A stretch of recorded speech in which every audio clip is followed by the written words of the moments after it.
রাজনৈতিক পালাবদলের পর বাংলাদেশ ও পাকিস্তান পারস্পরিক বাণিজ্য ও অর্থনৈতিক সম্পর্ক জোরদার করতে আগ্রহী হয়ে উঠেছে। এর অংশ হিসেবে দেশ দুটি একে অপরের ব্যবসায়ীদের জন্য ভিসা প্রক্রিয়া সহজ করারও সিদ্ধান্ত নিয়েছে।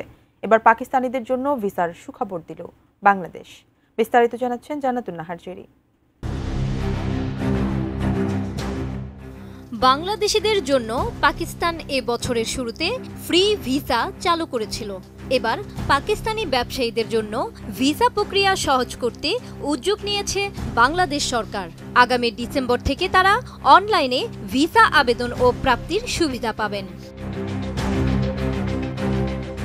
উভয় দেশের মধ্যে সহযোগিতার নতুন এই উদ্যোগকে দুই দেশের সম্পর্ক আরও দৃঢ় করার একটি গুরুত্বপূর্ণ পদক্ষেপ হিসেবে দেখা হচ্ছে। পাকিস্তানের লাহোরে Gujarat chamber of commerce and ইন্ডাস্ট্রির GTCCI এর স্থানীয় ব্যবসায়ীদের সঙ্গে 17 মে এক মত বিনিময়কালে পাকিস্তান নিযুক্ত বাংলাদেশের হাইকমিশনার ইকবাল হোসেন খান এ তথ্য সংবাদ মাধ্যম ডনকে জানান। বাংলাদেশে নিযুক্ত পাকিস্তানের হাইকমিশনার ইকবাল হোসেন খান জানান, দুই দেশের ব্যবসায়ীদের ভিসা প্রাপ্তি সহজ করতে প্রয়োজনীয় পদক্ষেপ নেওয়া হচ্ছে। বাংলাদেশের অর্থনৈতিক উন্নতির বিষয়টি বিবেচনায় নিয়েই এই সিদ্ধান্ত নেওয়া হয়েছে বলে তিনি উল্লেখ করেন।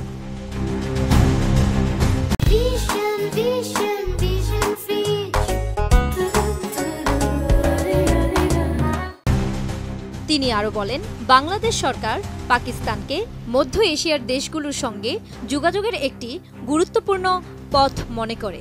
তিনি জানান, আঞ্চলিক স্থিতিশীলতা ও অর্থনৈতিক অগ্রগতির লক্ষ্যে বাংলাদেশ ও পাকিস্তানের মধ্যে ভিসা প্রক্রিয়া সহজীকরণে গুরুত্ব দেওয়া হয়েছে।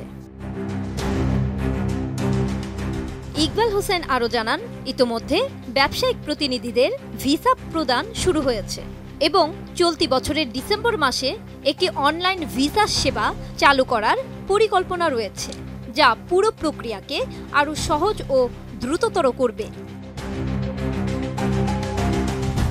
এই উদ্যোগকে স্বাগত জানিয়ে ব্যবসায়ী মহল আশা প্রকাশ করেছেন, এতে করে ব্যবসা সম্প্রসারণের পথ প্রশস্ত হবে, নতুন বিনিয়োগের সম্ভাবনা তৈরি হবে এবং দুই দেশের মধ্যকার রাজনৈতিক ও সামাজিক সম্পর্কও আরও ঘনিষ্ঠ হবে।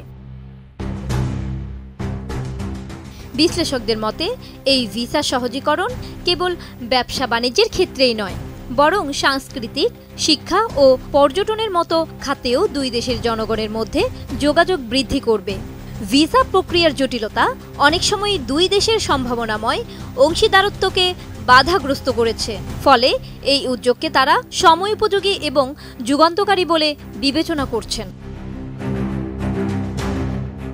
জান্নাতুন Nahar, desk report, ATN news.